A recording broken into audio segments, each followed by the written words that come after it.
আপনি কি জানেন সিমলার নামের সঙ্গে জড়িয়ে রয়েছে মা কালীর এক প্রাচীন ইতিহাস।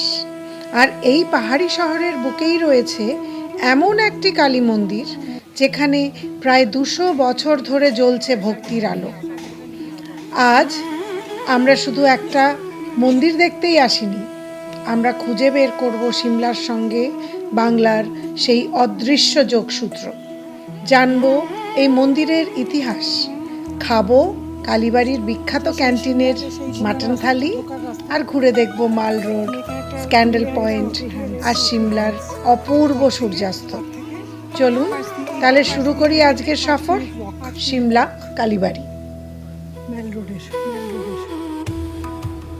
হিমাচল প্রদেশের রাজধানী সিমলা, চারদিকে দেবদারুর বন, বরফে ঢাকা হিমালয়ের শুভ্র শৃঙ্গ আর ব্রিটিশ আমলের স্থাপত্যে ঘেরা এই শহর যেন প্রকৃতির আঁকা এক জীবন্ত ক্যানভাস। সিমলা মল রোড থেকে মাত্র 5 থেকে 7 মিনিট হাঁটা পথে পৌঁছে যাওয়া যায় সিমলা কালীবাড়িতে।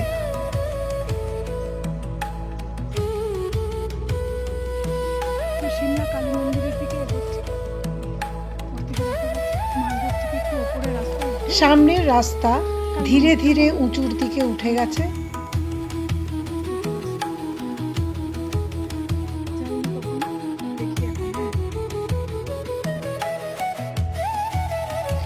আর পাথরের আঁকাবাঁকা সিঁড়িগুলো যেন প্রতিটি ধাপে আমাদের মা কালীর আরও একটু কাছাকাছি নিয়ে চলেছে।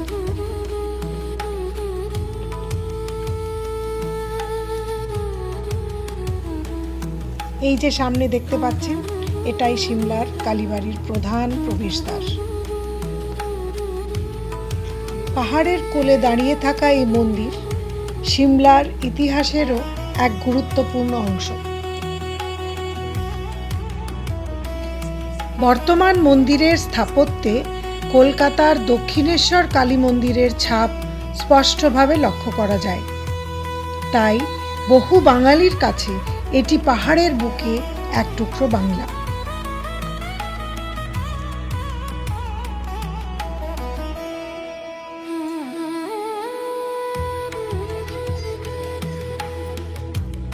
সিমলা কালীবাড়ির ইতিহাস শুরু হয় 1823 সালে। বাঙালি ব্রাহ্মণ রামচরণ ব্রহ্মচারী জাখু পাহাড়ে রত্নী ক্যাসেলের কাছে প্রথম এই মন্দির প্রতিষ্ঠা করেন। ভেতরে মন্ত্রোচ্চারণের আওয়াজ হচ্ছে। পরবর্তীকালে ব্রিটিশ সরকার শহর পরিকল্পনার কারণে মন্দিরটিকে বর্তমান ব্যান্টনি হিলে স্থানান্তরিত করেন। পরে 1902 সালে সিমলা কালীবাড়ি ট্রাস্ট গঠিত হয়। আজও এই ট্রাস্টের অধিকাংশ সদস্য বাঙালি সম্প্রদায়ের মানুষ। তাই এই মন্দির শুধুমাত্র একটি তীর্থস্থান নয়, বাংলার ঐতিহ্য ও সংস্কৃতিরও এক উজ্জ্বল দৃষ্টান্ত। এখানে বিরাজমান মা কালীর নীল বর্ণের কাঠের বিগ্রহ। অনেকেরই বিশ্বাস দেবী শ্যামলার নাম থেকেই সিমলা নামটির উৎপত্তি। ইতিহাসবিদদের মধ্যে যদিও এ বিষয়ে ভিন্ন মত রয়েছে, তবুও এই বিশ্বাস আজও বহু ভক্তের হৃদয়ে অটুট। দূরে পাহাড়ের সারি, নিচে সুন্দর শহর। মন্দির প্রাঙ্গণ থেকে সিমলা শহরের যে দৃশ্য দেখা যায় তা সত্যিই অসাধারণ। দর্শনের পর আমরা চলে এলাম কালীবাড়ির ক্যান্টিনে। এখানকার খাবারের সুনাম বহুদিনের। আমরা অর্ডার করেছিলাম মাটন থালি, গরম ভাত, সুস্বাদু ডাল, ভাজা, সবজি আর নরম মশলাদার মাটন। নিয়েছি মাটন থালি আর ভেজ থালি। পাহাড়ের ঠান্ডায় এই খাবারের স্বাদ যেন আরও বেড়ে যায়। আপনারা যদি এখানে আসেন তাহলে ক্যান্টিনের খাবার অবশ্যই চেখে দেখবেন। ঘরোয়া আর সত্যি তৃপ্তিদায়ক। মা কালীর আশীর্বাদ নিয়ে এবার আমরা ফিরে এলাম সিমলার প্রাণকেন্দ্র মল রোড। দিনের শেষ আলো ধীরে ধীরে পাহাড়ের আড়ালে মিলিয়ে যেতে শুরু করেছে। আর ঠিক সেই সময় আলোয় আলোকিত হয়ে ওঠে সিমলার ঐতিহাসিক ক্রাইস্ট চার্চ।